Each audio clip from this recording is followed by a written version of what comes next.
Good evening, everybody, and welcome to Mad Realms Talking Skritt. I'm your host Jim, and it's a roll up week. We've got 3 weeks of news to go through. We've got the release of uh, Icebrood Saga finale, Champions, the first chapter, Truce. I just totally butchered the name of that entire chapter, but we've got Q3 earnings for NCSoft. We've got a balance patch before the holidays, which I am incredibly happy for, and a bunch more stuff. But my fellow singular co host today, he streams over on Twitch where he answers the age old question: if we have dragon response missions, do the dragons have Tyrion response missions? Say hello to H. That's when they invade us. Oh, okay. So that's just the flip side is. Yeah, it's basically every story up till now. Okay. So Well, technically, their Tyrion response mission is our dragon response mission. okay. So Big so brain. when are we gonna get the mission that changes our bar and we're actually playing as like the Claw of Jormag? Like I want to play Back from the other no. side. I want Yeah, to. get back to me on that. Okay. That would be fun, actually. Just like it, just like one rat. Oh man, that's a Like whole other just topic on just play. like Yeah. just do some kaiju shit. Oh, You play as a big ass dragon, and like that's a I think that'd be the one mission that nobody would actually complain about it changing your hotbar. that'd be super fun, actually. Yeah, I could. Yeah, like I, that'd be I could. wonderful. I need to split this window so I can actually see chat. Come on, work with me here. Thank you. Okay. So, like we were talking about, first thing, Icebrood Saga finale, Chapter One, Truce has released. There's just a whole bunch to go off of here, and sadly, I did not have a chance to finish it. I got about halfway through Jormag Rising last night after doing a couple of PvP matches. Um, but the main highlights, we've got the Chapter One Truce releasing. We've got voiceovers for No Quarter and Jormag Rising, which personally I am so happy I waited for Jormag Rising to have voiceovers because there were some moments where the voice acting was just utterly perfect. And then to top it all off, we have chocobos in Guild Wars 2 now. So there's that. That's the new Raptor skin. It's 1,600 gems. It's the new premium mount. It says 1,600 here. It doesn't say that it's a 2K and discounted. So maybe. Eh, eh. I mean, there's gonna be people who are all over this because, like, I think Peachy immediately jumped on this, and like she tweeted out a picture. It's dyed to look like a chocobo.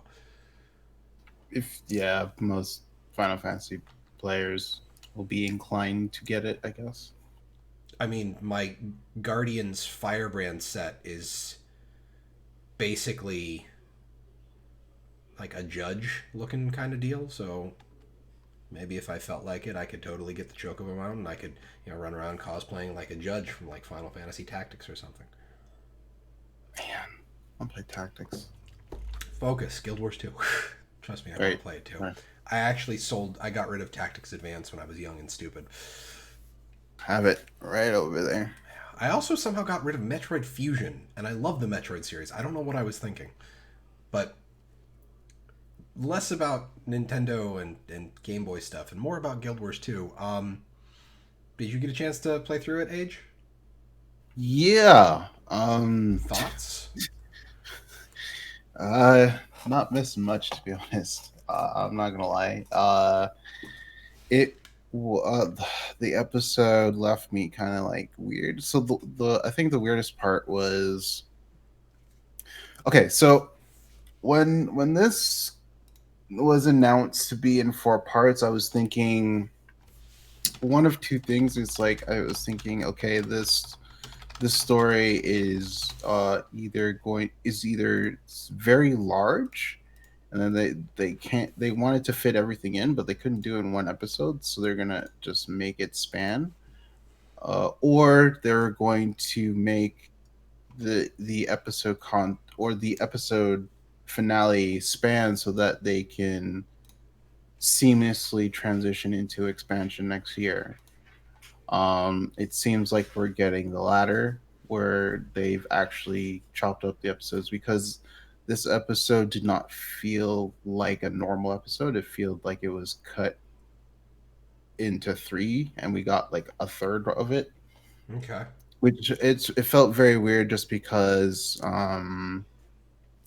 what was it? We uh, it wasn't it it didn't add a lot. I feel like we got some interesting dialogue during the dragon response mission parts of the story, but that's about it, and it kind of just abruptly ends. Like you don't like, because you know how you get that signal where it's like, oh, this part of the story is done, Mm-hmm. you're gonna go into the next part. But we didn't even get that. We got like, we just land in the out of the north, and then it's like, that's it. It's Oh, like, like it doesn't even trigger like this is yeah. oh wow, that's There was no visual cue that you are done for now. It's like, and it's basically just go do dragon response missions at this point. I'm like, oh, okay. hmm. um so that was kind of, I think that that was one thing that they missed uh very badly, and hopefully they fix it next part. Honestly, I'd have to give this release just like a passable mark, just because it actually worked. I feel like the execution of it was It's very, playable. yeah, I feel like it was very plain. Um, like, outside of the interesting dialogue between some characters during dragon response missions, you get like different perspectives based on different races, things like that, or different perspectives based on like where people stand currently in their life. But like, other than that, like, the dragon response missions were really uninspired boss fights. And just I was really surprised, honestly, by that. But yeah, and then uh I mean, like, the beginning was like, it started out like a normal episode, but then it just kind of fell flat for me, Because it just and kind for of a lot of ended. people. Yeah, because essentially it's like, some dialogue, and then you go into Radisum, and then you do some more dialogue. You run into an encounter, so like, it felt like an actual story episode that you would normally go through, and then you go into these series of dragon response missions, which just felt really plain. And I feel like uh, they missed the ball there for sure. I'm not sure if it's due to COVID, or that didn't give them enough time to come up with mechanics or whatever but like, that was not really interesting. I feel like the mechanics were just very simple. Just have like a ton of mobs. That's it. Every now and then, and then like one big knockback. I think, just like, I don't know. It was uninspired, I feel like. Well, that's it Uh, seems to yeah. kind of fall in line with the community criticism of being short, uninspired boss fights, and the mission cycles for the dragon response missions are a little That was another thing. So for those who don't know, basically, you have dragon response missions to aid different factions. So I think the first faction was the Crystal Bloom, I think it was, and there was a timer that goes into that went into the following week, but it was very but nothing happened, so people were very unclear at what happened. And so I think they clarified on the forums that it was, you get a week to do the dragon response missions, and then you get a week to like hand in rewards and stuff like that, and then the next week it's swapped over. I think it Evan was it Vanguard. this, yeah, was it this week it swapped over, or Yep. last week, I don't remember. This week, so it swapped over Evan Vanguard, so you do dragon response missions for Evan Vanguard now. And then another week, I guess, for like Henny and stuff like that. And I think we're gonna have Winter's Day either next week or the week after. So yeah. I'm very confused by this response because what are like? If Dragon response missions are supposed to be kind of like a replayable thing, do you miss out on rewards if you don't play during these times where the community event is active? I because the thing is the rewards aren't horribly great either. I mean, like outside of the cool acts that they put in, I don't I didn't really feel the need to get anything else. But I think those are the only other rewards that you can get by doing the Dragon Response. I forget if there's anything else. Maybe chat remembers, but I didn't feel enticed to do Dragon Response missions. I just So it's like a combination of both the gameplay and the rewards. It's just not there. yeah, I mean, the rewards are okay. I mean, like if you want the skins, like if you're a completionist, you'll probably do it regardless. But like for me, I would just want the axe, the cool axe. Mm-hmm. I don't know. The Uh, shoulder armor from the shiver. Wow, I don't think I'm a fan of that hat. For those who can't read the text on screen, the vendor for the Dragon Response missions apparently has the shoulder armor from the Shiver Peak Strike mission. I'm assuming that's the one from Grothmar. Grothmar Pass. that's because Or like Grothmar people Valley.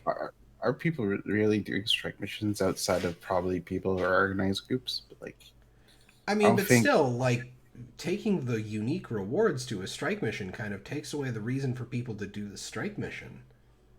Yeah, but I just feel that's a whole rant for me. I should Well, not go into that. go ahead, dude. It's just the two of We us got a here. lot. We It's got a lot of time. it's safe. You can rant. It's just I don't know. I think strike missions were a mistake. I think about it in the end. I think they just should have made some easy mode raids, and that's about it. Like, strike missions were designed to help players who weren't comfortable with raiding in normal raids, just to like get their foot off the ground. And it's just like they don't want to do them. They still find it very difficult, and it's like that means they don't really want to do that type of content. They just wanted to do the story. So just make easy mode for raids in this and let them do the story. Let them press one or what have you. Like I'm not trying to insult anyone by saying that. I'm just saying like if people want to take it easy and do the story mode, just give them that content and then just because I don't think strike missions was the way to go because I was very skeptical when they announced it and that's like yeah it's exactly what I thought it'd be today. So Well, QED, I can't speak to the veracity of that statement because, again, I haven't gotten there yet. But I really dislike the phrase disconnected from the player base. Because, like, there are people who like strike missions. I know you think they're not connected to you, Age, but like literally everything. no, Well, I'm not saying no one's doing them. I'm right. Well, just I'm just saying in response to the whole disconnected to the player base is like literally anything a company ever comes out with is going to be disconnected from part of their player base. So I'm not a yeah. huge fan of that as a statement. But and honestly, like working under pandemic conditions, I'm willing to give them a bit of a pass, especially with a lot of areas experiencing spikes in the United States. That started in October. Stuff started spiking back up here. I don't know how it is on the West Coast. Here on the East Coast, yeah, it's been getting bad yet again. Strike. Yeah, I'm not talking. No, I know you're talking about the Dragon Response missions, QED. I was just backpack. I was piggybacking off of Age's not liking, like the Mm. inclusion of strike Oh, missions is okay, go ahead. Yeah. disconnected from the player base that is Age. Like Age and people like him who think strike missions are a mistake, while the addition of strike missions into the game are disconnected from that section of the player base. So I was using that as an example to say that like literally anything ArenaNet does, they are disconnected from their player base for some portion of the player base. So But that's yeah, the thing is, I'll play every part of the game like at least once, right? So Mhm. I have, So but that you it's can say whether or not you're yeah, down for it's that. for me or not. Yeah, but like I've only done strike missions twice, and that was in an organized group because they needed a 10th. Like I've tried to do them on my own, and they just no one bites. So it's really rough. I've gotten in, and supposedly the random queue ones where you hot join in. Supposedly those are even easier, but like the number of times I've watched people just completely not even try and pay attention to mechanics is what bothers me. So I think it's more the disconnect of the way open world is designed versus how they want to design like logic puzzles that are boss fights. Because I think Yeah, that's and really the whole thing with what a strike mission is supposed to be. It's you're just supposed to look at it, see what happens, and be like, oh, do thing, win fight. Whereas in most of the open world, you just kind of it's a lot easier. Yeah, smack your and buttons and go. this is why I think the strike missions weren't a great way to go about teaching people how to raid. I'd rather you just make an easier mode for the raids.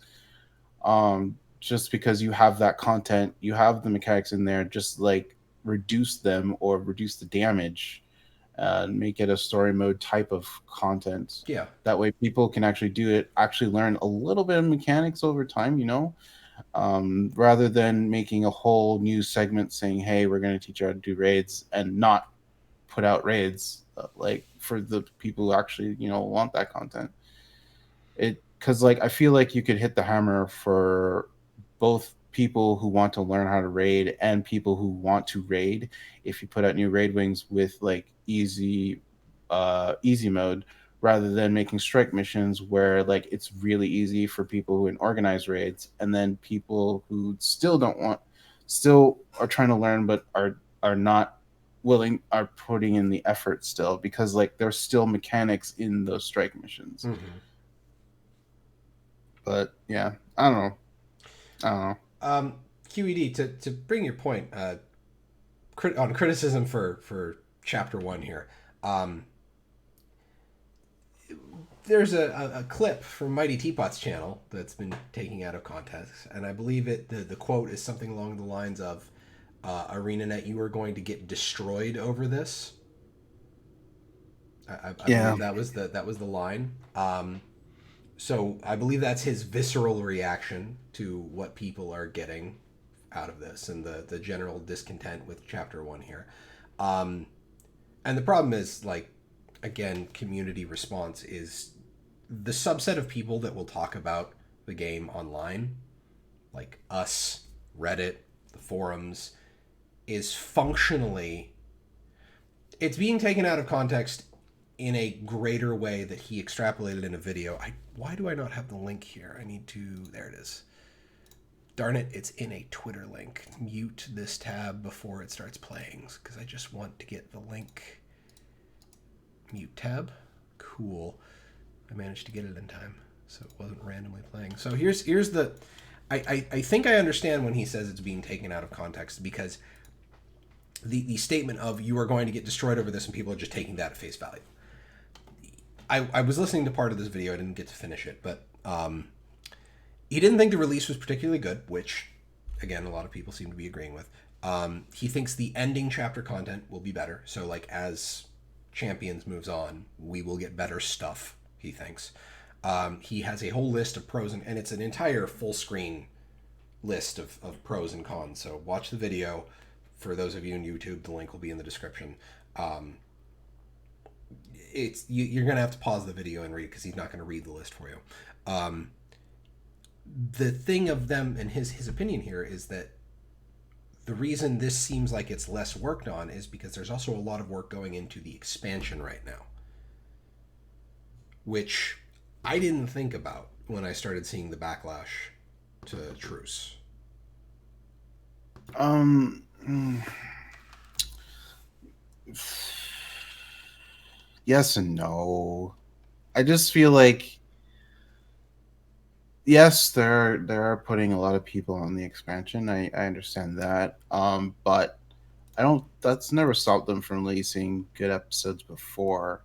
I think the only difference is that maybe like I said earlier, that they're just trying to transition it into the expansion. Like after the last chapter, it'll be like 2 months and then expansion. Whereas, like for example, with Hot, we waited like 6 months after the last bit of was it Oh no, we around? were in silver. We were in Silver Wastes for a very long Yeah, time for Heart of Thorns. I yeah. want to say it's a year and a half to 2 years of Silver Was it? Wastes. It was a Okay. long time. Okay. So was it Path? How long was Path of Fire then? That's a Last little. episode into Path of Fire. I That's a feel like little that was a little longer. closer. I think that was like 4 to 5 months. I'm not sure. Don't quote me on that. But I don't know. It's I don't know. I don't think that. I feel like if anything, it'd be like COVID delayed like designing new mechanics. If anything, and that I could guess you can get a pass for. But like it's just rough to say. Like I can't really say 100% either way because uh, expansion. I don't feel like even if they're doing expansion, I still think they can put out really good content. I don't think ArenaNet is a company that would make that or like one of the reasons what they didn't have a good response mission. But yeah, Well, the one thing that I do look at is maybe the current Dragon Response missions are poorly designed, but Teapot did seem to be kind of convinced that Dragon Response missions, and they don't necessarily need to continually be called Dragon Response missions, are a thing that could be expanded upon going into the future. yeah. There's a lot of pros, a lot of cons. But yeah, um, I just the using the expansion as a reason is more like a 50-50 for me. I can see it, yes, I can see it, no. Uh, it's yeah, I don't know how else to say it really. It's just like I don't I feel like I don't want to give Reenet like yeah, I don't know. I'm gonna pair it up to like COVID and expansion, I guess. Kind of the I'll give perfect him storm. yeah, like I would give him a pass this time round, just because like situation might be different, but like the next Dragon Response missions have to be a lot better, essentially. Um, when they're probably working on them now, or you know, uh, No, they're not because I think they take it in like the entire office is basically shut down for the month of December, from what I heard. the entire month. Well, I like that's things I've been reading is that basically like they take a break. I mean, I know I do. Oh, the yeah, well, obviously, but like the entire month. I don't know. It's just that might be hyperbole coming from the negative subspace, the negaspace that is the subreddit. So, I mean, that's dope, but yeah. I mean, But it okay, could be, it could also be entirely wrong, and it could just be people memeing on them and like trying to shit talk the studio for like, oh yeah, they I take the entire month off. And it's just I just don't think they should release the next set of Dragon Response missions if it's going to be the same type of deal. That's all I'm saying. okay. Now the QED is saying that it's like season one content. Is that next release is January? Yeah. Well, Yeah, that's why I'm saying like they hopefully they're reevaluating how to do them the bosses at the very least the bosses. okay. Um, or season one content. What do you Like mean by? that's what QED is saying that it's hang on, where's the current circumstances are no excuse for literally copying all bad season one designs just to deliver the season one experience. Which to me, Well, I don't know because like for me, what I thought Dragon Response missions would be, I thought it would be instance like there would be a map and there would be an instance where people can like just jump in, or like there was be a portal that triggers and then like it's like an event and people can go into it and then they go into the map and then like have kind of like a Scarlet Invasion event, but like better controlled and instance content so that you don't overload the existing map that you're on. Kind And of kind it's of like going into the Mad King's Clock Tower, for example. yeah, that type of deal. I don't know if it's like a but I don't know if they also want it to be event that goes away type of deal, because people might come back and want to do them. So it's so I didn't know how they wanted to do it. um but yeah, well, obviously, yeah, it's not, but It's kind of what I expected it to be. Or it would be yeah. something like an event where you could just show up, talk to an NPC, or like trigger a mark, and then get teleported into Yeah, whatever it because is. like when you're designing content like this, it's like you have to think about, okay, like 6 months to later when most people are done it, how do we make it so that other people do it, which makes sense. And it like, and in that respect, I understand why it's like 5-man content, because like you can actually solo it, It's probably, one, two, if it five. scales. Yeah. Yeah, like if it scales, so it makes sense. uh yeah, I don't know. I It's kind of feel like we're suffering through. I don't want to say suffering because I mean it's a video game. It's not like we're suffering for this, but we're kind of going through. They took an entire chapter and instead of releasing it all at once, we're getting parts at a time. So sharps, yeah. yeah, we're getting like the first bit where it's like the intro and slight bit of rising action, and we end up with more questions than we have answers on a narrative level. Yeah. I also this the design, I think, was actually kind of weird too, because you shouldn't have people questioning how the dragon response mission bar stuff works either, because it should be I as am clear as day. completely baffled that the faction goals are not account bound. Like after the four legions in Drizzlewood, I totally thought this entire thing would be exactly like that. I thought we would have one of those tiered achievement things where we were progressing the achievement by doing these dragon response missions, and you could pick and choose which one you were like donating your supplies to. This whole community event thing is just endlessly confusing because all of the community event things that they've done previously are all one and done deals. They're not things that need to Yeah. be repeated. So if like I didn't get it, I didn't even log in. I logged in for PvP I think once during the I logged in for PvP during the Crystal Bloom stuff. I didn't do a single Mhm. dragon response mission. I didn't get any credit. I got the one mark they sent you in the mail. Do I I Yeah. have I missed out on those? Do I never get the chance to do that again? Or are these things going to just roll through? Or do I get like generic marks and it's just going to cost me more to use the generic marks to do it? Like, what is this? I don't understand this system. So, Yeah. I don't know. It is a very messy system. Again, we could attribute it to COVID a bit, I guess, but eh, well, there's a lot of cleanup that needs to be done, and the like community's been very vocal about it. They're probably reading it, so like they just have to do better. yeah. The whole problem is that if they put the next chapter has the same type of content, that's the problem. I If it would, puts out the stuff. I mean, And I would be just hard. because like they've already probably made it right, Right. so Yeah, it's hard to that's the thing. pivot something that's already done.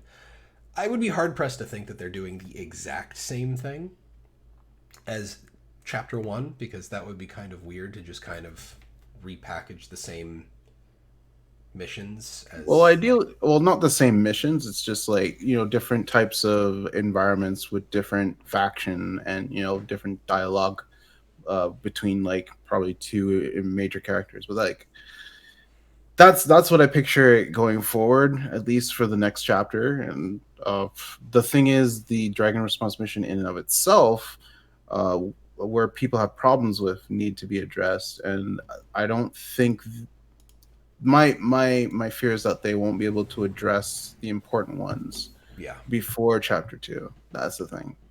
yeah.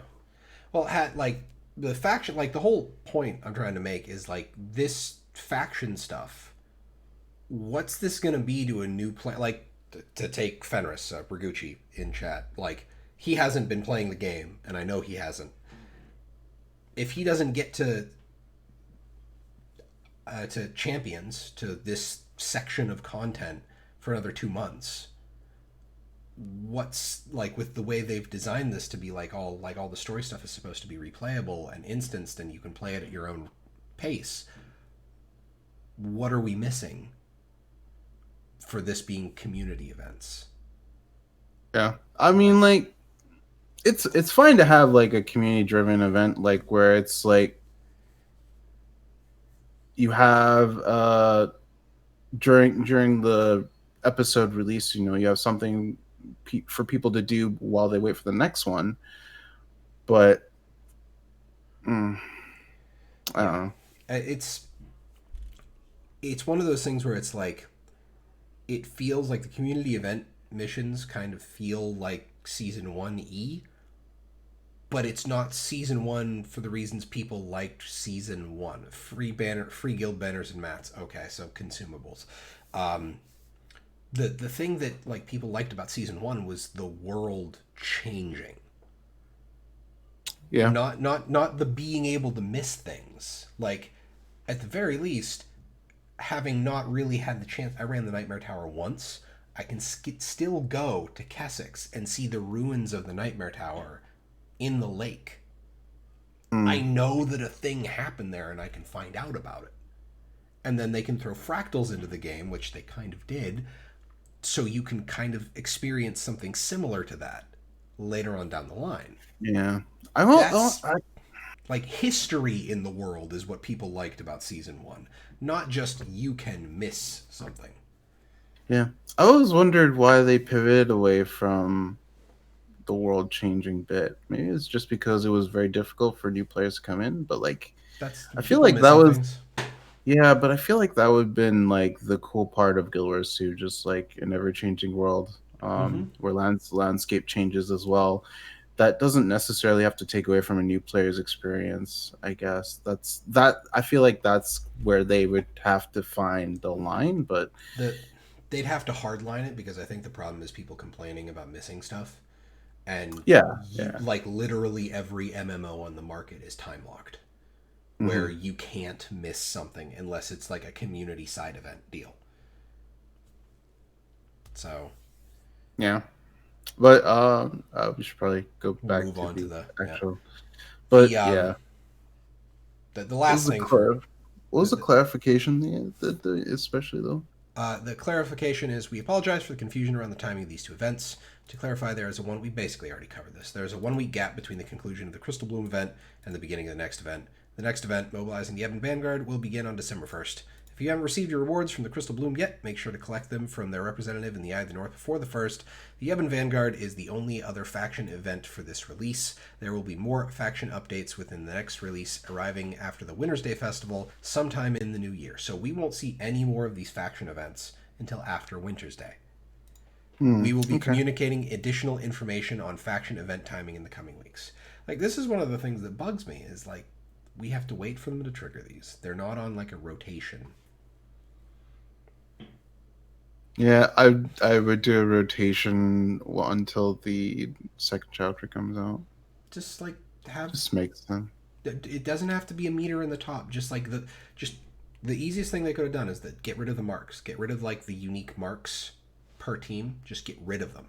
Just have the Dragon Response mission currency and just have the vendor rotate out every 2 weeks. If you want to have that happening, just do that.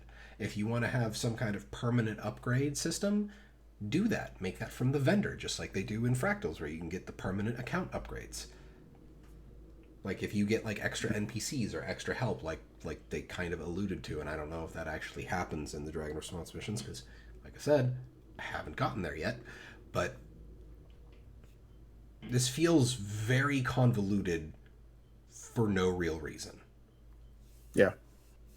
So I can understand just from like being a person who is reading stuff, having not experienced it, I'm confused.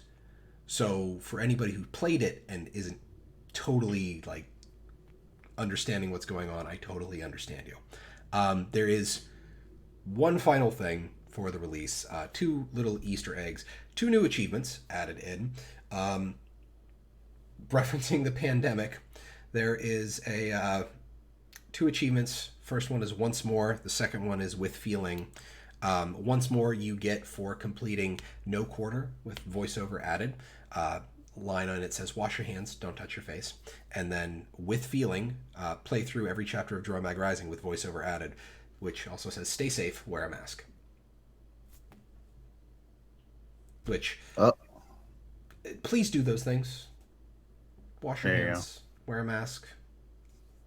I've been touching my face. It's okay. I'm just gonna wash my hands before I eat. I just wash my hands all the time. But honestly, like I totally understand them putting this in because the achievement hunters will be like, I have achievements in here, and they'll see it, and it'll be like, oh, voiceovers. They added those because there are people who don't read patch notes. Mm. Yeah, which is sad because reading patch notes is really good for helping you to understand the game. Yeah. Speaking of patch notes, You want a reaction? I will not give it to you. thing is, you just did. Damn it. Ladies and gentlemen, we had a December 1st balance update, which, thank the dark gods, it did something that I very much wanted to happen. First, general quality of life. You guys remember how they moved the deposit all collectibles and the compact bags to their own discrete buttons out of the inventory gear? Very much. There's now a checkbox that disables the compact inventory button. Oh, thank God. I know, right? Well, when they first put that in, my first thought was, where is the button to remove the compact inventory button? Because I don't want that option available to my account. Oh, Period. yeah. The end. The second one, which is fantastic, added additional map currencies to the bottom of the inventory panel on many maps. So you've got a bunch of maps that have technically multiple map currencies, but only ever really showed one. And I think Karma took up a slot for a lot of them. But now, like, all relevant currencies show up in your inventory on the bottom there, which, that's great. It makes it easier to actually see what you have available. And then PvP removed the Celestial Amulet from the PvP build panel, which I thought they removed that from PvP a while ago. Did it, like, sneak back in sometime?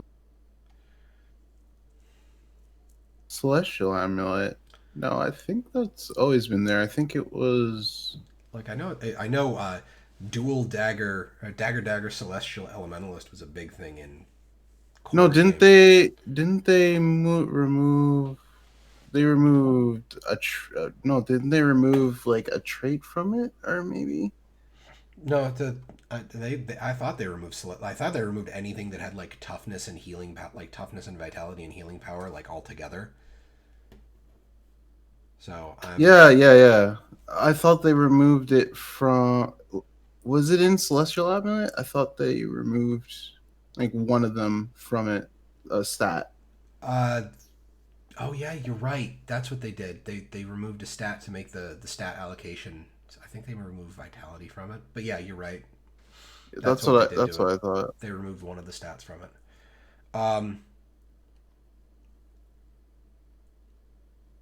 I wouldn't say Thief got gutted. Infiltrator's Arrow is shortbow 5, right? Yeah. Initiative cost from 6 to 8 in PvP and WW. Yeah, it's rough. I believe it. That's been my complaint about shortbow 5 for the longest time, is that so much of the power is tied up in the 5. And I recall that, yeah. I get it. It's just, I feel like shortbow is like they fixed the 4, that's the poison cloud, when they added like the days to it, which is super annoying. And I actually I like it. Like, I hate dealing with it, but it's an interesting interaction.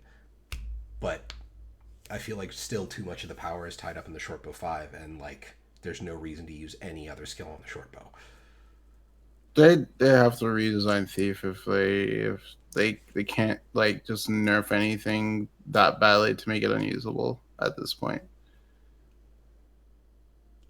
Yeah. I honestly, I don't care. Like, I'll always find a way to deal with it. Well, it's because It's you're like, you're a player who looks at things as this is my toolkit. What has changed?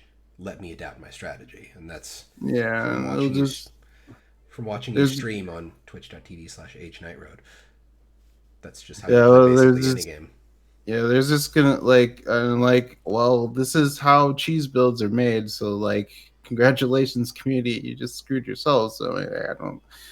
And then they're gonna complain about that. So I'm like, okay, that's how the cycle works. It's I don't care. I really don't care at this point. I just deal with it at this point. It's just expected that I'm gonna get nerfed for some weird reason, and I'm gonna stay buffed when I should have gotten nerfed for another reason. I'm still like, there was it was when they buffed Daggerstorm to the point where it was just ridiculous. I'm like, okay, you need to nerf this, Oh this, my and this, and god. they buffed it more. And I'm like, the next patch, I'm like, what the frig are you doing? And like, Yeah, I so know. yeah, I don't know what they're doing over there. And then the only I, thing they did to nerf it was I think they have the duration of it.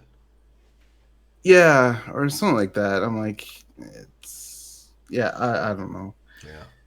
Like, I've always said that Daggerstorm just needed an evade to be good, and it was good, but then they just like buffed the damage and on it insanely. I'm like, okay, you didn't need to do that, I but always looked at it as like if you were a power build, yeah, sure, the daggers did some damage, but it was mostly there for the evade frames. And then, like, if you were a Condi build, it's applying a shit ton of bleed at the same time, and it's evade frames. yeah. So, why would you really, like, they gave it evade, and I'm just like, okay, what else do you need to do with it? I don't know. Uh, the Personally, thing, oh, God. I like when Hot came out. Just for cutie, like when Hot came out, I did play Rev instead of Thief just because Condi was too strong and it was like Thief was unplayable. But when Thief became playable, I just like play Thief. So when like if I ever get back to that point, then yeah, I'll probably play Rev. But Oh, because that's I'm not there that's yet. when Thieves basically had next to no way to deal with all the Condi that came out with Heart of Thorns. Yeah, Condi was just like the thing. So it's like, yeah. Yeah, and I remember watching all the PvP tournaments at the time, and it was Bunker Condi meta. And I think I Yeah, remember I watched Jebro cast a match, and it was a full 15-minute match, and I think the team that won with like 150 points, it's and yeah, it it was took 8 minutes for somebody to get downed. the meta was basically if you got two caps, you won the game. You Yeah. just need to hold them. And you hold them with Bunker Mesmer, and then the other one you just like fight on, I think it was. And like at that level, like teams are good enough to like 4v4. So it was like, it was just, yeah, it Yeah. was a mess. And the community like said so in the beginning. It only took like a tournament to actually like for them to actually do anything about it. But The one thing, and I got to yeah. experience this last night when I did my couple PvP matches, uh, the grenade kit in PvP finally got nerfed. Oh really? Yes, finally. Um, freeze grenade, power coefficient per grenade from 0.375 to zero point 0.2. Poison grenade, same thing. They reduced the poison stacks to 1 per grenade instead of 3 in PvP only. Um, grenade barrage, zero point 0.3 to zero point 0.4. Lesser grenade barrage, zero point 0.3 to zero point 0.2.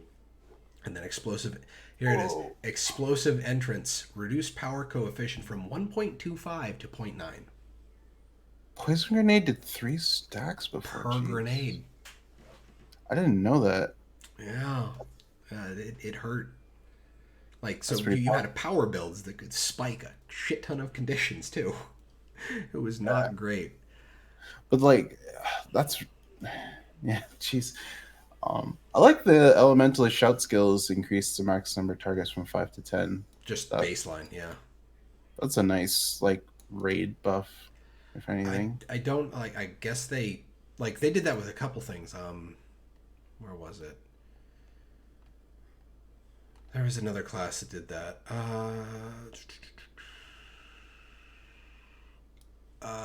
the Warhorn trait no longer increases the maximum number of targets to Warhorn skills. Warhorns just naturally hit 10 targets in PvE. Hmm. So, Interesting. and I think that was the same for Elementalist in PvE only. Yeah. So it looks like they're taking a lot of the supportive stuff that like got trait based 10 cap and are just rolling it into PvE, which I think is a good idea. And it opens up a lot of like, because basically if you were going support Tempest, you had to take the your shouts affect 10 people because Yeah. you're in a raid, you need to apply those buffs, right? So I'm It happy is about that. yeah. The facets are 10 on Revenant, or like power based Revenant got hit. I don't know how well they were doing. Yeah. And Warrior. Winds of Oh, Disenchantment is now back to its original design, where you drop it on a location instead of channeling it, hmm. which I haven't seen anybody drop that in PvP lately. So Interesting. Interesting. to be honest, I kind of like the change to that, but I think that that's the only change they made to it. So all of the other changes that were made, like the size change and the duration change, are different. Yeah. Because I think originally when Winds of Disenchantment released, it was a 10 second, and I think it was a .5 pulse. So it ripped a lot of boons, and I think it was even double the size it is now. So I think the size changes and all the other mechanics changes justify it being a place kind of thing now. Yeah.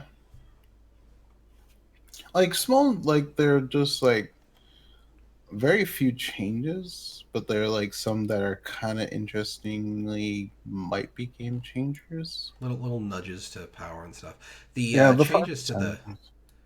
they changed all the boons you get from consume plasma in PvP and WW.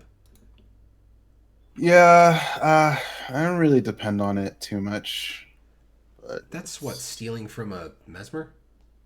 yeah, Okay. but it's stability and resistance 1 second. It's like whatever. It's What like I didn't really depend on that. what's It's it like matter when scourges exist in this game? It I doesn't mean matter like what kind of boons you have. stability and resistance for 1 second is kind of just laughable. I don't know. Well, I suppose Ah, that's the base, and any kind of boon duration you have gets applied to that. So we don't have any boon duration. I'm We're sorry. not we're not going into anyway. Um, I know, Torment. We, yeah, we were talking about that. size and initiative cost. Yeah, I just feel like they should make initiative the +3 initiative from thievery baseline and just replace that trait with something else at this point I agree because with that. it's I just actually like agree with that. allows for more diversity in the builds because like a lot of thief builds that are competitive will depend on that. So I don't it's think I've ever seen a thief build that does not have trickery. Now that I think about it. it's mainly for the 3 initiative Yeah. and possibly like some builds rely on the boons on steel Yeah, because that or was I was, days, but like yeah, it's like was the initiative cost I think is a big one. Vallun released a video about his one size fits all thief. It's a Deadeye build, and it's like there's trickery in that, and so much of the kit revolves around steel, or sorry, mark, and consuming the thing to gain stealth in order to use Death's Judgment.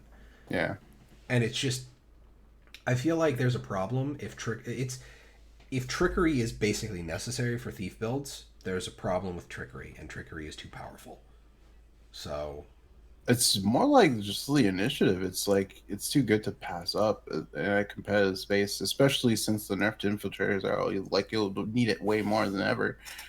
Like the only builds that don't have trickery are like raid builds where you're just doing straight up damage. So it's honestly, the only I think they could have gotten away with giving Infiltrator's Arrow a cooldown as opposed to changing the initiative cost. Uh, And even make it like just a 2-second cooldown. Like I realize thief weapons having low or no cooldowns is kind of the thing because you have to balance initiative cost as opposed to balancing cooldowns.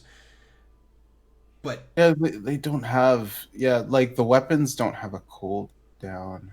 That's the thing. I think So it's the my entire cooldown's like innate with the cost. Like yeah. the cooldown's innate with the initiative. So it's like that's your cooldown, essentially. Yeah, it's just my.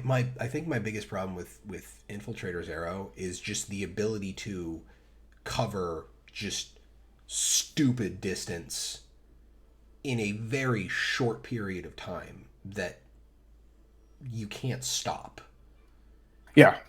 The, So the so the problem is with thief in general is just that if you nerf thief mobility, like that's fine, but I feel like you just need to trade off with something else. Like, and the problem is if you give thief the ability to 1v1 or team fight and the ability to have high mobility, it's just a bad time. That's really broken. So that's why they don't give thief the 1v1 capability unless you're like in World vs. World and you're designed to fight like that. But I feel like the more they nerf more of the mobility of thief, the more it's warranted. But I don't think we're at that point yet. I honestly feel like they just need to redesign thief if they want to give thief that 1v1 potential, because I feel like that could be a niche. It could, well, it's not really a niche because like a bunch of classes can do it, but like I feel like if you just want to kill the mobility and utilize rather than stealth and 1v1s and like be craftier that way, it's fine by me. But yeah, anyway, my 2 cents. not surprised that this kind of snuck up on us as a thief only kind of deal because it's just that one line. But Infiltrator's Arrow initiative cost is huge. Yeah, I knew you'd be happy about that, but Well, I'm not really happy about it. well, happier that like you don't have to deal with it as much. I my only problem is I It's don't it's like. okay to be happy, no Well, offense, you know. see, my problem is I don't feel like it was the right tool used. Like I don't know if I'm gonna be happy about it because I don't like. I finally just started playing like I have on my mark, and I'm like just reveal. Now I can do that, and it's just I've caught so many thieves by surprise because I've watched them kind of do the dodge roll. Like they'll do the dodge out so they can get stealthed and everything, and it's just like they're standing there like they're waiting for me to try and like run off to try and find them, and I'm just like hammer. And it's fun and I enjoy it. I actually think I kept a single thief CC'd for a solid 8 seconds last night. I felt really bad about it. I also felt really good about being able to chain my CC properly, but I felt really bad doing it to them. Because it was just like they were trying to use heals and it was just like thud. And I don't know if an initiative cost hit is the appropriate way to handle this. Is my problem. It removes one blink essentially. Yeah, because like you could triple blink very easily if you were at full initiative, if I recall correctly. Or you might have to wait like half a second between each blink. Not instantly, but yeah, pretty much you can get 3 blinks. And it's what, an 800 or 1,000 range skill? It's not 1,000. It's more normal range. I'm pretty sure it's around 6, 7. I don't remember Because exactly. like it's one of those things where it's like you could like a thief with Shortbow 5 and literally no other setup can travel other than taking trickery. But again, that +3 initiative is just too powerful to pass because of stuff like this. You can travel farther than any other class in a very short amount of time. So like that's your point, is like the mobility is so good that it's kind of hard to really get around that. It's so much power in Thief, and I don't know. I suppose I'll have to. I don't know. Thieves were still very annoying last night. Let me put it that way. It was still bad, and the people on the enemy team that start shit talking in map chat are still the thieves. Yeah, I told you it's like if the thieves like if you're a good thief player, you'll find a way around it. It's fine. Yeah, It's and I don't and think it's in like if you can cause a uh, thief to panic. I think this kind of makes it easier to capitalize on their mistakes. yeah. So I wrote maybe code for this. I literally wrote like a code for this, like a function of how this works. Like just like for me and for someone else. It was more like you come in. I think it was community complains about thief, and then it's like there are two paths you can do. If arena does nothing, then it just goes back loops up. Community complains about thief. If it goes down arena, it does something. It's like internet nerfs or buffs, depending on the situation. And then it's like if buff like goes back to community complains about thief. If it nerfs, it's either thief become like thief finds like new build to play slash cheese build. Community complains about thief, and then the other spectrum is thief rerolls into mesmer or revenant, and community then complains about thief. no, actually, that becomes Arena buffs thief, Because and nobody's then playing thief, and then yeah, and then it either goes back into thieves play Revenant or Mesmer, or goes back to the top where community complains about thief. It's a cycle. so what It you're always ends saying up. is ArenaNet needs to nerf Aurelia. Yeah, I guess so. But yeah, it's just a cycle, and it's not necessarily just because of Guild Wars 2. It's just because like a thief, rogue, assassin type class has three main traits: burst, stealth, and or mobility, and it's like that's a hard thing to balance. Like, and I understand people's frustrations about that, and just making it balanced is always tricky for Yeah. those types of classes. So it's understandable, I but suppose yeah, my biggest I think the biggest problem with thief is more the fact that it is so difficult to know what you did wrong. Like with a lot of other classes, you can look at a situation and be like, this is what I did wrong that killed me. But a thief does so much either out of sight, off the point in preparation, or in stealth while fighting you that, like, how are you supposed to know? But yeah, it comes with knowing classes. That's why I kind of like multi-classing, just because I understand. Even if I'm not an expert in a class, I know kind of like the basis of what the class does and how much it can do. That way, I can fight against it. That's why, like, when I fight guardians, it depends on their build, but like if they're a dragon hunter, it's like I know I want to stay away traps. I don't want to stay away. I want to stay away from the chains. I want to stay away from the dragon's maw, which will just instantly give me for sure because I'll be trapped and I can't blink out of those. Like it's all it comes knowing what you're fighting and experience. Honestly, so yeah, damn it, Windows, I don't need your sound effects. There we go. So I suppose that do you have anything else that you wanted to add on the balance? Speaking of Guardian, the staff nerfs.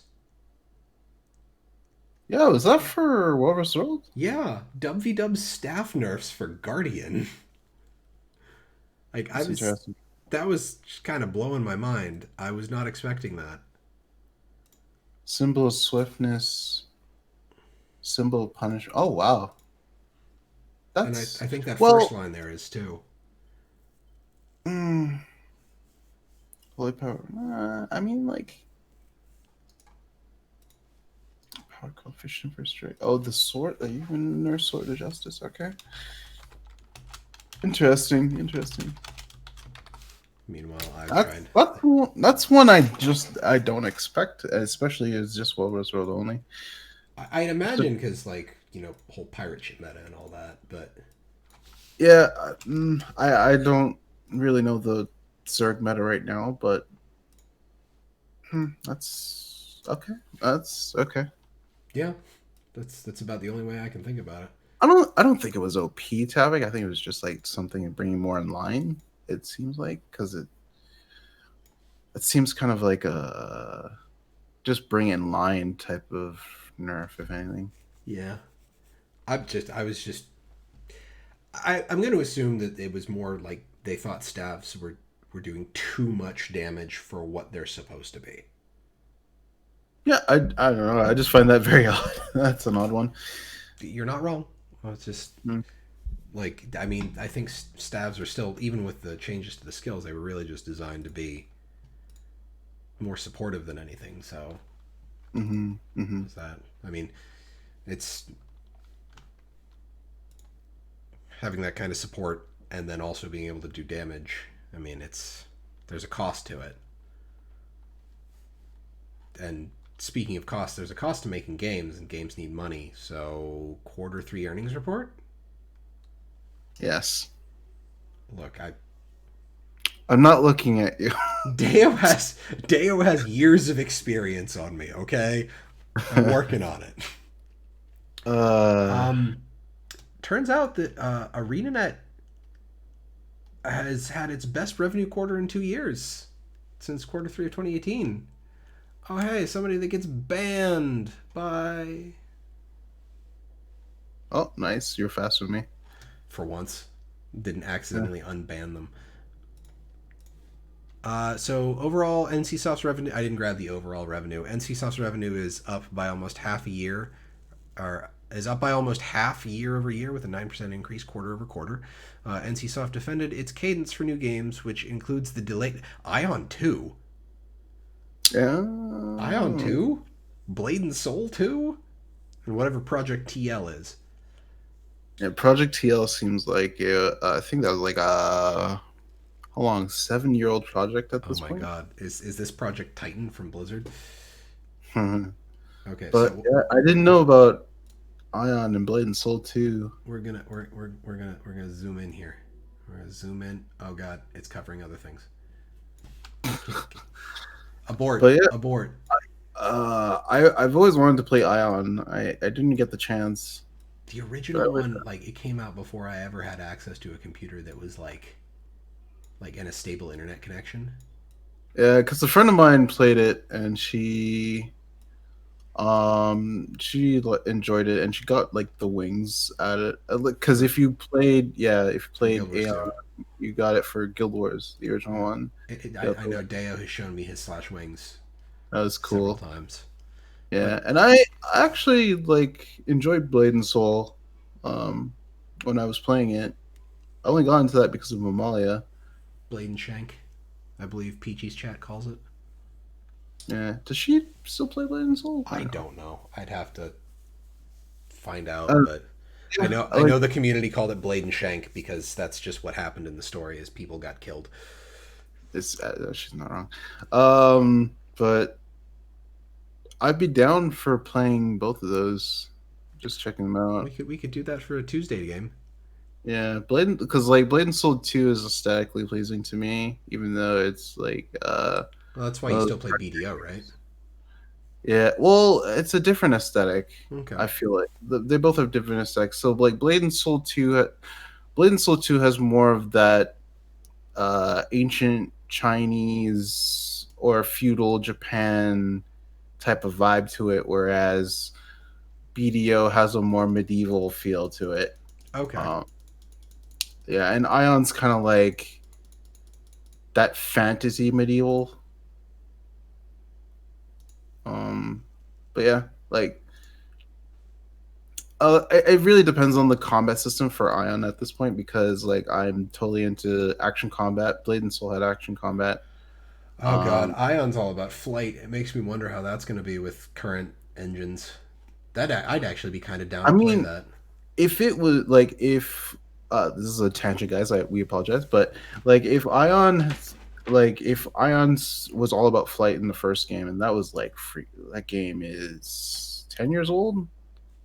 Like I imagine how good it'd be now, Yeah. or better. So yeah, But for example, quarter three here, 18. This is all in million won, so that's 18 billion won. yeah, Better than it's 15 billion for last quarter. Like, yeah. They're pulling in numbers again. Like I also think COVID helped a little bit too, just because people are indoors more. Um, and also like because when did they announce they announced the expansion, and they also bundled Path of Fire with everything like recently, yeah, like mm-hmm. a couple months ago. So I think that also plays into it too. They did announce a Steam release, but I don't They rolled that back. know. Yeah, they rolled it back, but I don't know if the announcement of that, if for people who are interested in playing, might have taken a look. I don't know, but I definitely think COVID and the expansion announcement definitely played huge roles in that. That, and I think Uh, quarter two is kind of a low quarter for a lot of people in general. I mean, look, even the juggernaut that is Lineage had a yeah, bad second quarter. So which is interesting. Yeah, I guess more people like buying office supplies and stuff like that, prepping to anyway. work from home But stuff. yeah, Guild Wars 2, um, rally in quarter three. quarter four, I think they'll be around the same. To be honest, Just like some maintained hype over the. I feel like they'll be either 17 or 18. I feel more like 17, just because I feel like they're gonna be like a lull. Oh, I was Um, spending so much time getting the image. I forgot to post the link for chat. My apologies, chat. but I think uh, I don't think they'll maintain too much. For it depends how their Q1 is actually, because um, I mean that new Chocobo skin might actually rake in a few. So you never know, but yeah, I think they'll maintain, just like dip a little bit. I don't think they'll dip under 15 come Q2. So looking good. Yeah. Which, I mean, good news. I really don't know how to transition into this next one. It's not good news. Which I don't like reporting not good news, but not good news is a thing we have sometimes. This person tried to report not good news. There you Yes, go. yeah. Over on Twitter, that shaman made a statement about trying to report a bug, a crashing bug where apparently people could link a thing to other people and could crash them out of the game. Quote: Several months ago, I tried to tell ANET about certain chat codes that could crash people and could be used for griefing, and they told me to post it on the forums. I gave up reporting any exploit I found afterwards. Fast forward to today, and people are griefing all over the place. Um, I've said it before, and So I'll say it again. This game's report function is bad. yes, yeah. The thing that got me, would they told me to post it on the forum, which uh um Yup. that hurts my head a little bit. Kind of don't want to do that. That actually can get you banned. Yeah, because it's against the TOS to post stuff on the forums like that. Yeah.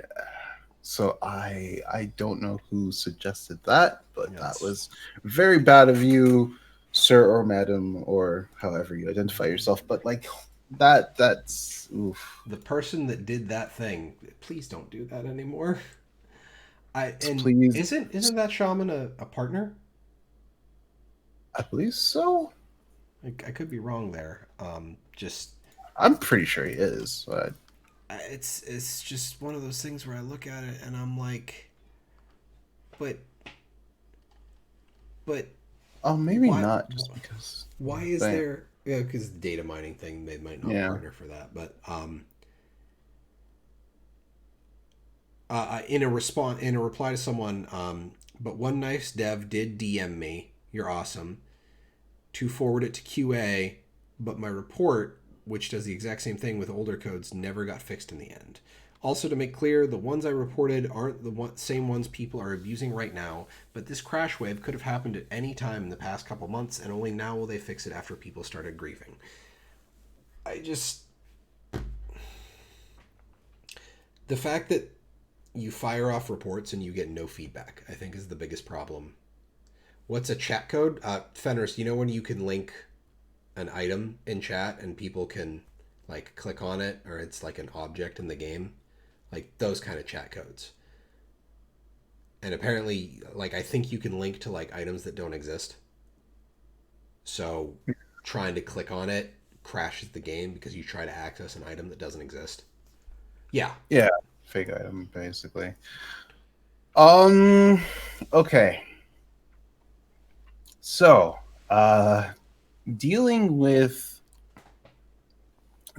exploits, it's like as a developer, you would want to fix that right away. Um, I feel like the stance that they took is that it wasn't a priority just because it wasn't a pandemic type of thing that was happening. Like it wasn't a very widespread issue. So they probably figured they had time to fix it. So they put it in their lower in their priority bucket. Like that's the only thing I can think of. Like it's not But something that people are just kind of stumbling over. This requires someone to do something that they know will cause someone else to have a crash. yeah, so unless like until it actually becomes like a problem, they'll actually do something, right? Um, because then it becomes a PR issue. So that's how I feel like they went about it in the end. I like I know as a dev, I would if I saw that I would want to fix it right away, obviously. But the priorities, the like, you don't really get to decide priorities as a developer for the product, so it sucks. But Yeah. And the other thing too is we don't know how hard it is to fix this. So it's kind of the cost to yeah, return on this. Like it requires people being jerks and sending stuff that they know will cause a crash. How much effort is it going to take to actually fix this crash going into the system? Like if it's a crazy amount of effort for a small return. yeah. Um, Well, yeah, when it becomes a PR issue, then they it becomes more of a priority, obviously, just because that impacts like your sales. So Honestly, I kind of sit here and I look at, like, as somebody who has done bug fixing, I kind of sit here and look at the tweet from that shaman, which, like, I appreciate a lot of the info we get out of that shaman. I feel like this tweet is unnecessarily malicious. oh really? Yeah, because, like, what does it do other than make more people annoyed at ArenaNet? Events. Like I understand it's just because like it's like these are issues that like I reported months ago and you don't fix them. I don't understand why. It's like I feel like this is important. Um like But I then get we it. go I into, get it. what you just talked about is like we don't get to see what their priority queue is. Exactly, but like from that shaman's perspective, it's an important thing, right? So you would want it to be fixed. So like, yeah, I'm taking it from like both the perspective of ArenaNet as a company and like from that shaman as the person who found the bug. Which I mean, like honestly, it's one of those things where it could have been resolved in the first place if there was a response to be like, okay, we know about it. like honestly, like what we were talking about before is like posted on the forums is not exactly Hmm. that's not a response you want anybody to use. Um, but like some kind of acknowledgement of it, like we've got it in our queue. We'll get to it as soon as we can. Just some kind of response to Yeah. that nature would have Uh, been I don't know. Do many companies do that though? Like, the because only they can get company I have ever the only like imagine Google getting like oh yeah. millions. Like, I don't think they could. Well, they also have the money to be able to fund a system that can automatically collate issues that are the same. Hmm. Which I mean, I just my company just went from the really basic help desk ticketing system that I built several years ago for us to an actual out of the box ticketing system, and it has the ability to at the very least group tickets. Like we can take a bunch of responses that come in and group them manually so that we That's can nice. send a single response out when we figure out what the issue is. So I can only imagine a company with basically infinite money like Google has being able to just have a system that automatically collates stuff like that. But for a gaming company, I've seen like League of Legends has a feedback system Oh, on their reporting. I don't know if they have it for like bug reporting, yeah. but That's yeah. like at least they have one on their For bands for like and stuff like that, player that makes reporting. sense. Yeah, Yeah. yeah, that makes sense. In terms of bug reporting, I feel like there's like for players, it's like very specific. It's like you're inting, you're being toxic. Except that uh, the choices you have in the report a player function are not great. And if Yeah, somebody is doing multiple things, you have to open the report window multiple times. yeah. Whereas like a bug report could be like way more like diverse. So Right. But just like something like even if it's just an automatic response being auto like, feedback. thank you Hey, we for received it. it's like, hey, we received this.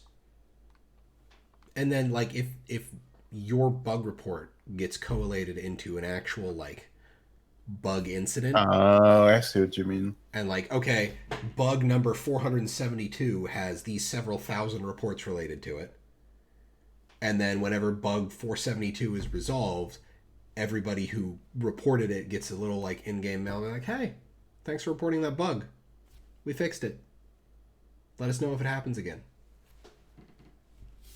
So, I don't know what kind of effort that would take on their end, but because I don't know what kind of systems they use to track their bugs in the first place, or if it's even tied to the like the in-game bug report function that we have available might just send an email and like it goes completely outside the game system at that point and they can't get any information back into it like the bug report system like the bug tracking system can't talk to the game system in order to give feedback to a player in game but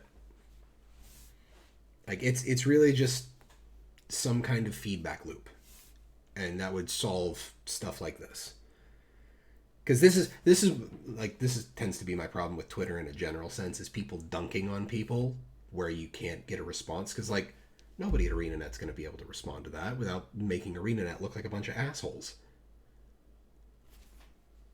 So like they can't really defend themselves. But Yeah. I've been going on long enough. Any final thoughts on this particular situation?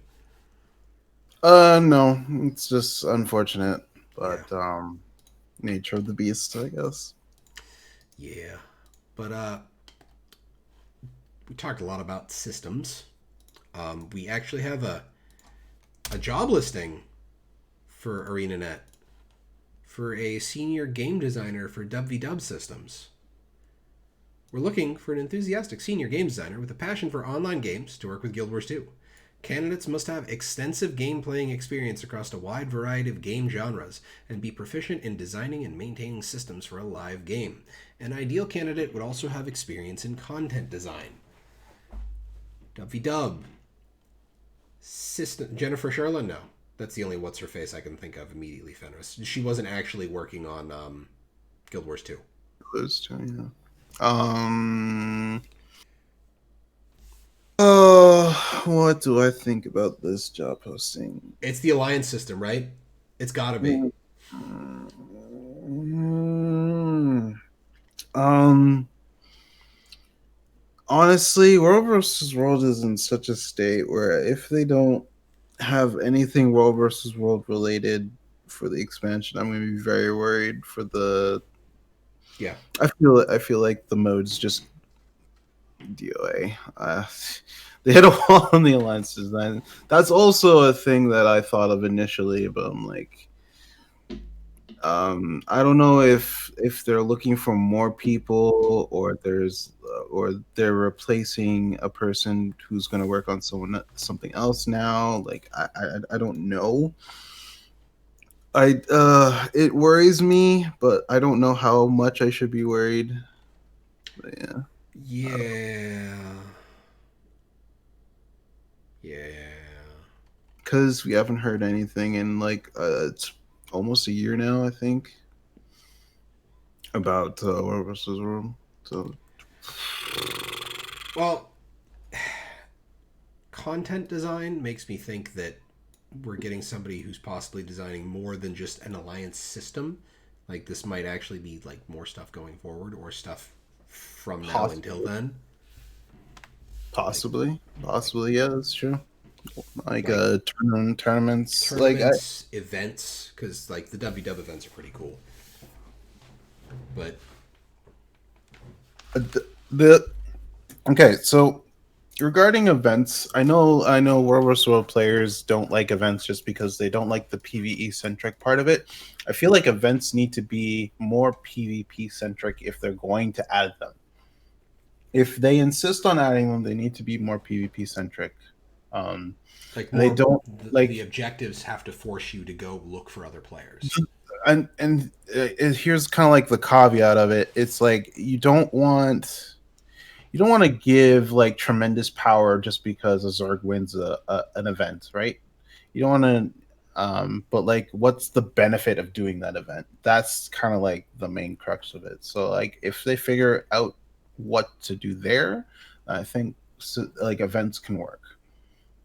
But otherwise, just give us a new map in the expansion that facilitates fighting, and it'll be something, you know. I kind of hope they give us a Cantha map, like a Cantha themed map, because then we'd have a like a Corteria kind of themed map. We'd have an Elona kind of themed map with desert, and then we'd have a Canthan themed map for the Borderlands, and then you could just We can have, yeah, like um what is it, alpine, desert, and then we can have Canthan, whatever climate you want to put in there.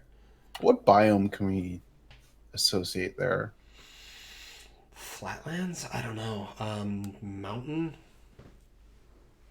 Like, Problem is, I think desert kind of handles a lot of the verticality aspects. is it like I'm trying to think of the right word. I don't know. I was thinking swamp two hat, but maybe you could like go real Canthan with it and have it be like a broken jade sea.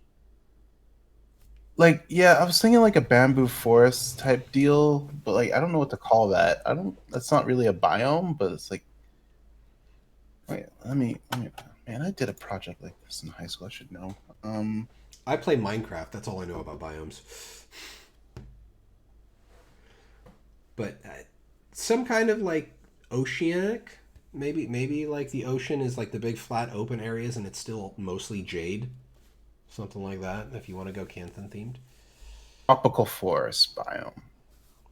That's what I want.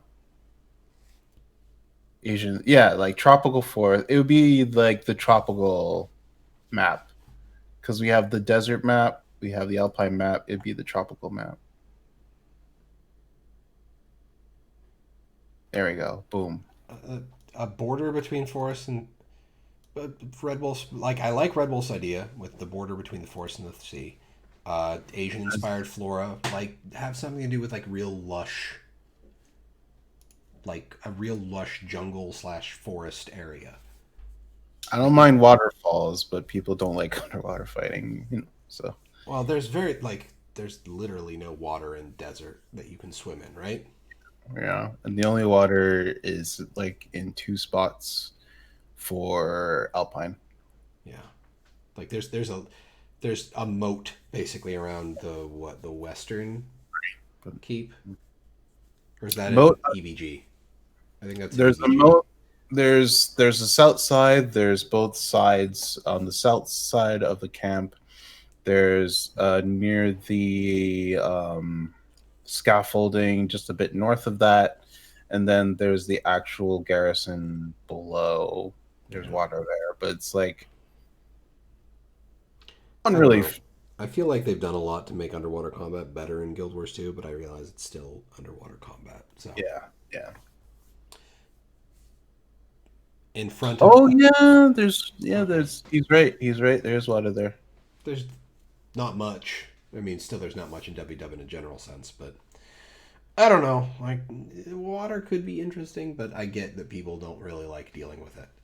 Yeah, little patches of water is like that. It's fine.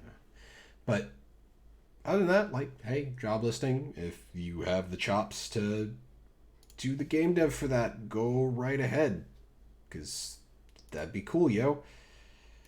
Yeah, I know, QED. That was what Temple was the PvP map. We do have. No, oh, it was not Temple. It was I thought it was Temple of the Silent Storms. I thought the where Tranquility was underwater. was it? That's what I've been told. I No, didn't play PvP when it was but still in. no, there was like a pirate map where the middle point was underwater, was pure underwater. Oh Jesus, that sounds Yeah, awful. A yeah. point underwater. Was it Capricorn. That was the Capricorn? original Capricorn. Okay. Yeah, Capricorn. That was it. Ah, And okay, yeah, that sounds awful. I don't think I would ever want to try and capture a point underwater.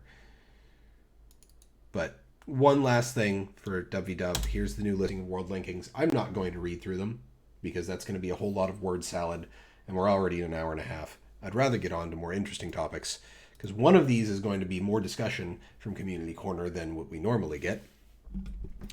We have a few things for Community Corner this week, 4 to be exact. We have, first and foremost, another post from GuildJen, the listing of the achievement guides for Truce, which, hooray. I'm super happy to see, like, I miss Delphi, and it's great to see someone kind of fill the gap that Delphi left, because real life does things. So, yay there. There's another thing. I'm going to just kind of quick hit here because I know the video is going to cause us to have some discussion.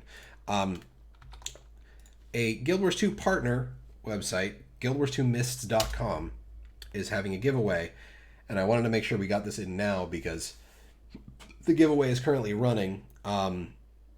You have to link your API with it. There's the link to the Guild Wars 2 site blog post for it. 11,000 gold worth of stuff being given away from the 1st to the 24th of this month. nice. That's like the drawings are done on a day, and you find out the next day who won yesterday's stuff. So the last prize we'll know who gets it on the 25th of this month. It's a bonkers amount of stuff. Like it truly is a large sum of stuff. So like if you feel like signing up for the thing, go ahead and, toss your API key in there and, get your stuff. Now, finally, and we've been kind of getting glimpses of this, our number 3 for Community Corner from show viewer AFKQueen, a big old project that she's been working on with a new Sylvari character. And I'm not going to get into it because I don't want to steal any thunder, but there's the link to the tweet she made about it with links to the YouTube video. Been a months long project, and it's been kind of cool to see like the behind the scenes screenshots coming out over the course of the past couple months. So go ahead and give that a watch. And finally, oh god, Yeah, that's what I thought. There was, no, I was wondering if sorry. I thought, yeah, I thought Guild Wars 2 efficiency, like, because I remember Guild Wars 2 efficiency had a calendar. So there you go, Guild Advent calendar on efficiency. Oh, okay. No, I wasn't aware of that. So yeah, I didn't know either. Guild Wars 2 efficiency.com was it? Yes, GW2Efficiency.com, which honestly is just a useful website to have in the first place.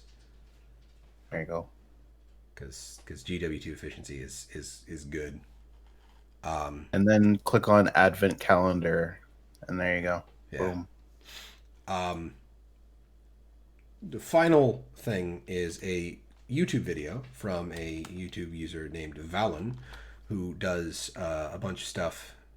I talked about a Deadeye video that he made, which actually is kind of making you want to actually try playing my thief instead of just having her gather dust. The title of the YouTube video is Optimal versus Viable. Why Guild Wars 2 players need intrinsic motivation. You And wanna give the people a synopsis? um optimal versus viable. He talks about viable being you can do a thing, but not like viable is something that can do. Optimal is what is best for. And the whole you have to ask yourself what is best for what. So it's kind of yes, it's Valun's video. Like I don't want to try and like steal his thunder from it, but I highly recommend watching the video. He did a very good job with his points. Don't like you have to choose your goals.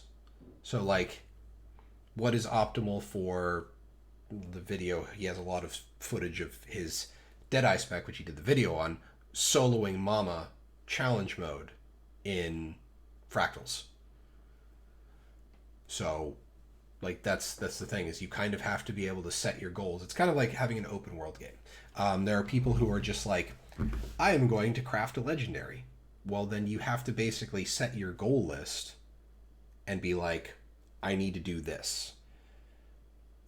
When it comes to more combative stuff, like, say in a raid, I have this slot in the raid.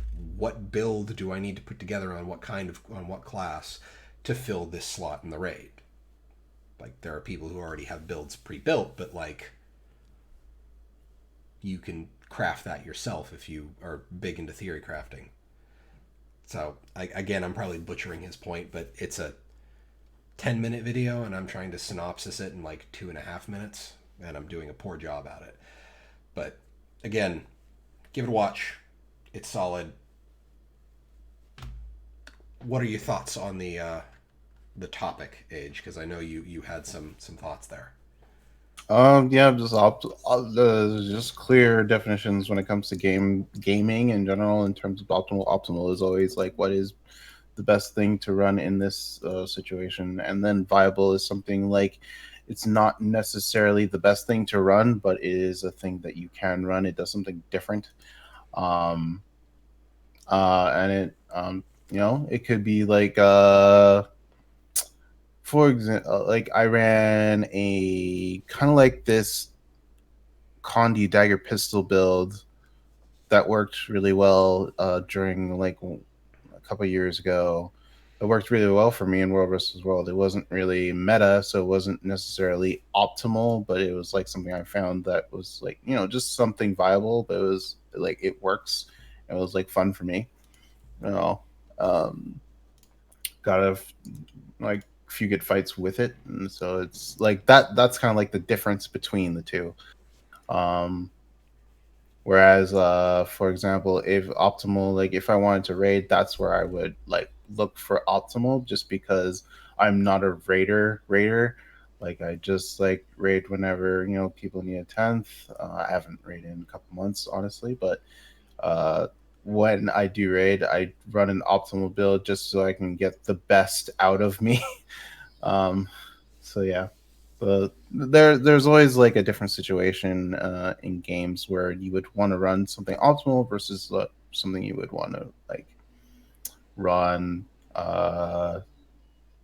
like just for fun type of deal, but still works. Yeah, and like the whole point of like there's different thresholds. Like we always joke about how open world is just press one. So Yeah. like So well, yeah, but like you don't want to run like all nomads, for example. Like I mean, like you might want to for like memeing. I'm not judging. I'm just you saying. you are a little bit. It's just a little bit. But I was actually thinking of running a Nomads build for memes, but like, uh, Nomad Ventari Revenant. mm. But yeah, like I think there's times where you just want to run something optimal, and there's times you want to run something viable. So, for example, if you're in like a serious raid group, you would want to run optimal. You don't want to really run anything viable unless it's okay with the group. If you are in fractals with friends, you might want to like you might like if the group wants to like just run whatever build they want, you might want to run something viable. Like it might be a little bit harder to get through the fractal, but hey, if you get through it, it works. If you don't get through it, you might swap to optimal. Like there's just like a whole bunch of different scenarios where things just pop up. It's just how it is. It is what it is. Yep. Oh boy. Only two of us. We still managed to bust out an hour and a half show. Then again, it is 3 weeks of stuff. Can you imagine if it would have been three or four of us? Yeah. I Well, mean, yeah, two more opinions adds another hour, pretty much. that would have been kind of bonkers. So, Yeah.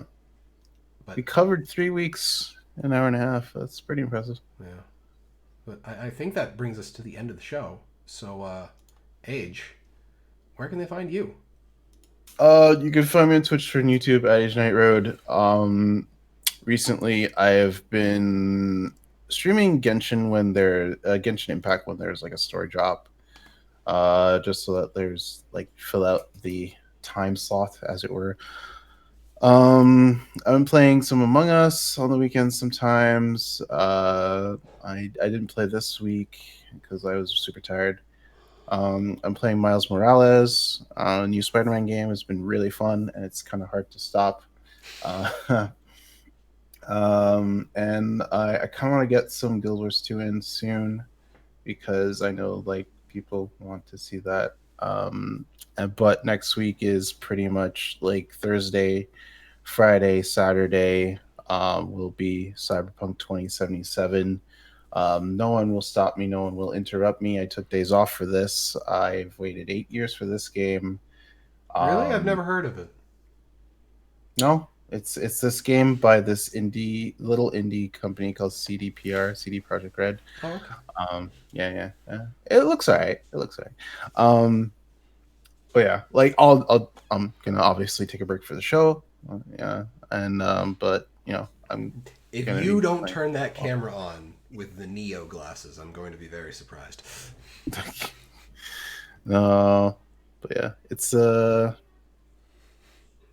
yeah, but lots of games, lots of fun times. I do need to get some BDO in too but that'll probably be the week after because I did get my dream horse finally. Horse. Uh, yeah, but yeah, that's all I've got going on. And then during the holidays, which is starting the 21st, I'll probably stream a bit more just because I don't have work. So yeah. Yay, no work. And I suppose after Age is done, you can find me on Twitter for the most part at MouthAnisMMO. I'm also here on twitch.tv/MadRealms because I have a Twitch account. I don't think I've ever streamed in my own account, but it's mostly here. We'll be back on Tuesday for Dauntless time. Arlie has made that request because I Oh believe yeah. I believe she actually was involved in doing some playtesting for it, and she got to do some stuff so she could do her column for MMORPG. So she requested that we do Dauntless next week, so we can show that off a bit. Thursday, I'm gonna be playing more cheerleader warrior.